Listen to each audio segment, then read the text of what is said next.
नमस्कार दोस्तों, my CBSE class में आपका स्वागत है। आज हम अध्याय 1 रासायनिक अभिक्रिया एवं समीकरण भाग 4 को लेकर उपस्थित हैं। इस बार के वीडियो में आपको कुछ इम्पोर्टेंट्स बारे में फिर बताया जाएगा, जिसको मैं पहले ही आपको एक बार बता दे रहा हूँ।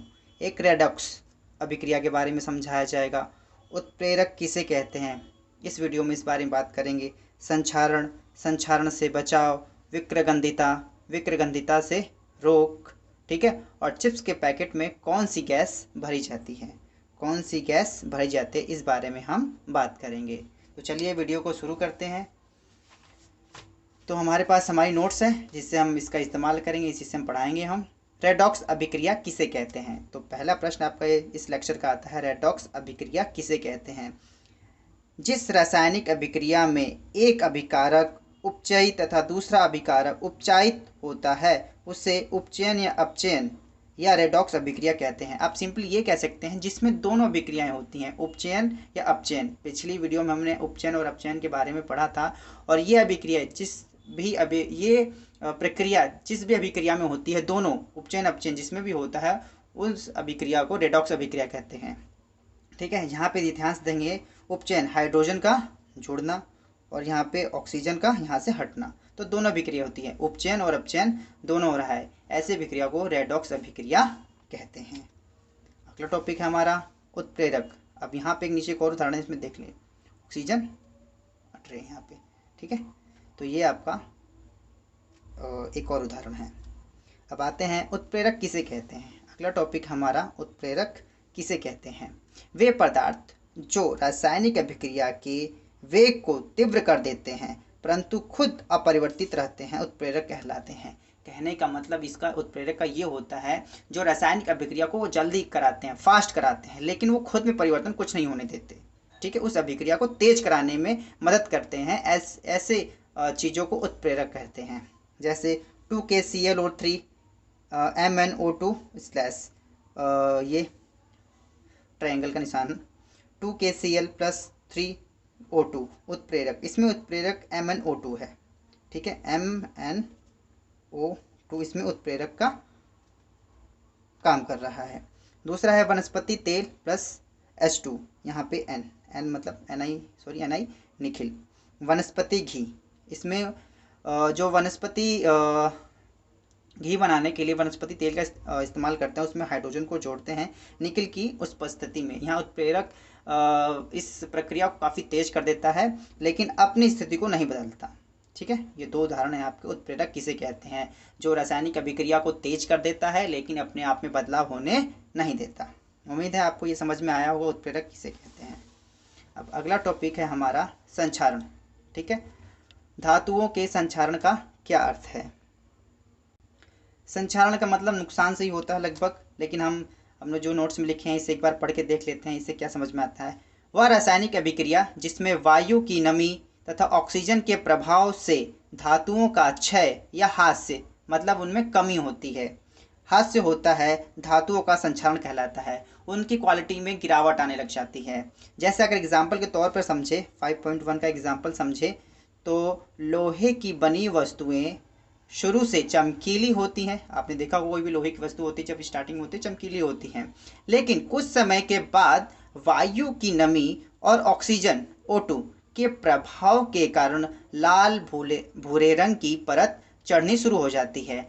वो धीरे धीरे लाल दिखाई लगता है, भूरा, कई बार चॉकलेटी कलर का भी होता है, जिसे इस प्रक्रिया को हम क्या कहते हैं, जंग। इस प्रक्रिया को हम जंग लगना कहते हैं। मैंने यहाँ पे छोड़ दिया था। उम्मीद है आपने भी पढ़ते टाइम पे फिलअप कर सकते हैं, इसे जंग लगना कहते हैं। इस तरह जंग हर एक चीज़ में लगता है, जो कि ज़्यादातर जो धातुएं होती हैं उसी में जंग लगता है। इस तरह चांदी की सतह पर जो जंग लगता है रंग उसका काला होता है, ठीक है। तांबे की सतह पर जो जंग लगता है वो हरे रंग का होता है। संक्षारण से नुकसान बताएं। अब संक्षारण होता है तो इसमें वस्तुओं का नुकसान भी होता होगा, तो संक्षारण से नुकसान क्या है। संक्षारण के कारण वस्तुएं क्षतिग्रस्त हो जाती हैं। रेलिंग पर जंग, जहाजों पर जंग, ये सब जब जंग लग जाता है तो वस्तु में मैंने बताया क्वालिटी खराब होने लग जाती है और धीरे धीरे वस्तु अच्छी तरह से काम करना बंद कर देती है। जैसे लोहा अगर जीना ही बनाते हैं, लोहे का अगर छत कह रहा हूँ सीढ़ी बनाते हैं तो वो धीरे धीरे खराब लग के खराब हो जाती है। रेलिंग आपने देखी होगी, हर एक घरों में रेलिंग लगी होती है, धीरे धीरे उस पर जंग लग जाता है। तो फिर संक्षारण तो बहुत बुरी चीज़ है। फिर संक्षारण से कैसे बचा जा सकता है, इससे बचना भी बहुत इंपॉर्टेंट है। संक्षारण से किस प्रकार से बचा जा सकता है? संक्षारण से बचाव के लिए लोहे पर पेंट कर दिया जाता है। आपने कई प्रकार के देखो लोहे के ऊपर पेंट कर देते हैं। अब तो हम डिजाइन के तौर पर कलर अलग अलग तरीके से कलर करते हैं ताकि देखने में वो सुंदर लगे, जिससे लोहा सीधा वायु की नमी में और ऑक्सीजन के संपर्क में नहीं आता। अधिक अभिक्रियाशील धातु कम अभिक्रियाशील धातु की परत चढ़ाई जाती है। अगर उसको पेंट नहीं कर सकते, उसे और टिकाऊ कराना है तो अधिक अभिक्रियाशील धातु को ऊपर कम अभिक्रियाशील धातु को चढ़ाया जाता है, जिससे वो ऑक्सीजन या नमी के साथ अभिक्रिया ना करे और जो वस्तु है काफ़ी लंबे समय तक कार्य करती रहे। अगला टॉपिक है हमारा विक्रगंधिता। क्या है? विक्रगंधिता। हाँ, गंधिता क्या है, ये हम अपने घरों में भी कई बार देख चुके हैं, लेकिन पेपर में आता है विक्रगंधिता करके तो हम कंफ्यूज होते हैं, मतलब इसका अर्थ क्या है। पढ़ते हैं।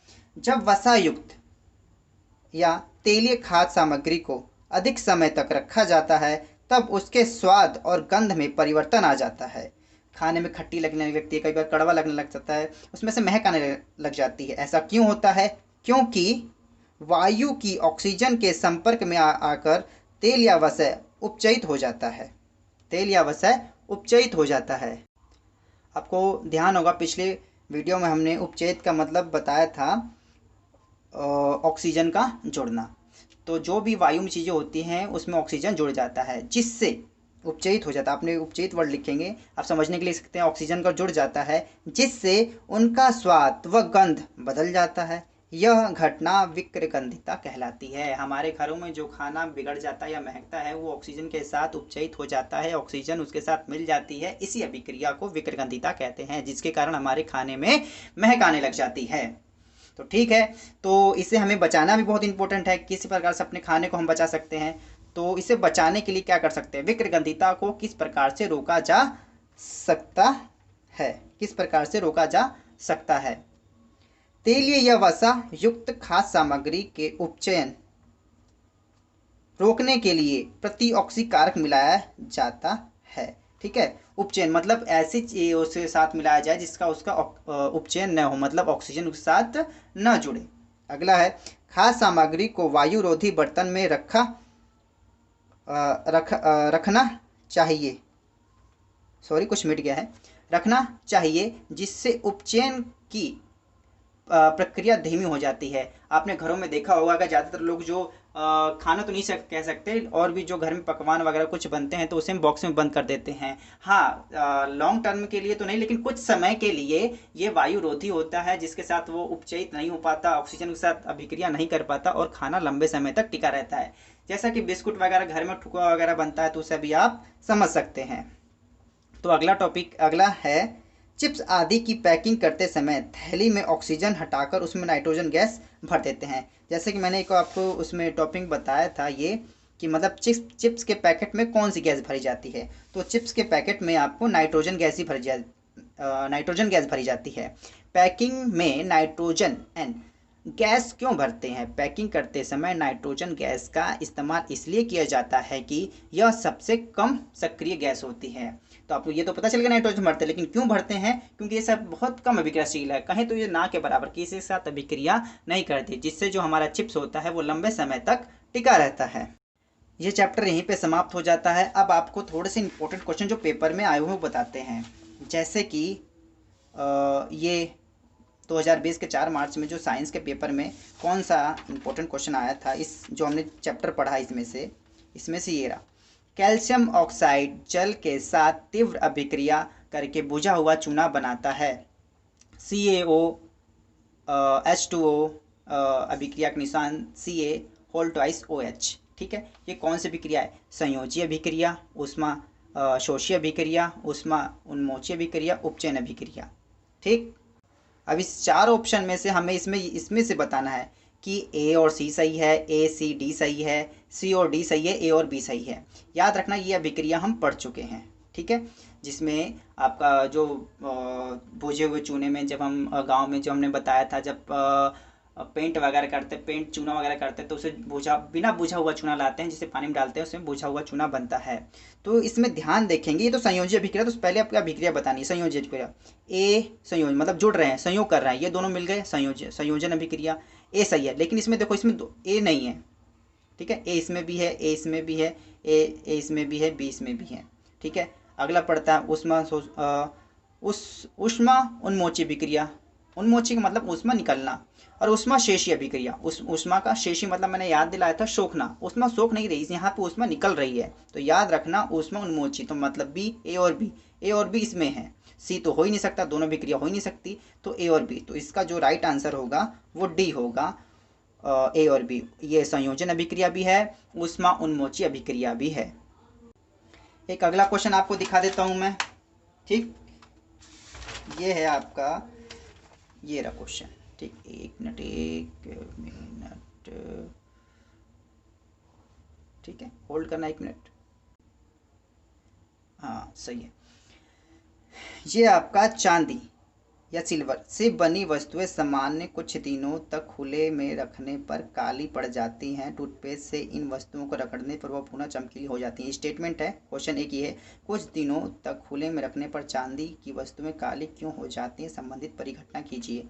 जैसे अभी आपने टॉपिक पे ये बताना है, कुछ समय तक वस्तुएं खुले रखने पर जो चांदी की होती हैं वो काली पड़ जाती हैं। अभी हमने थोड़ी देर पहले भी पढ़ा था, जो चांदी की वस्तुएं हैं वो काली पड़ जाती हैं।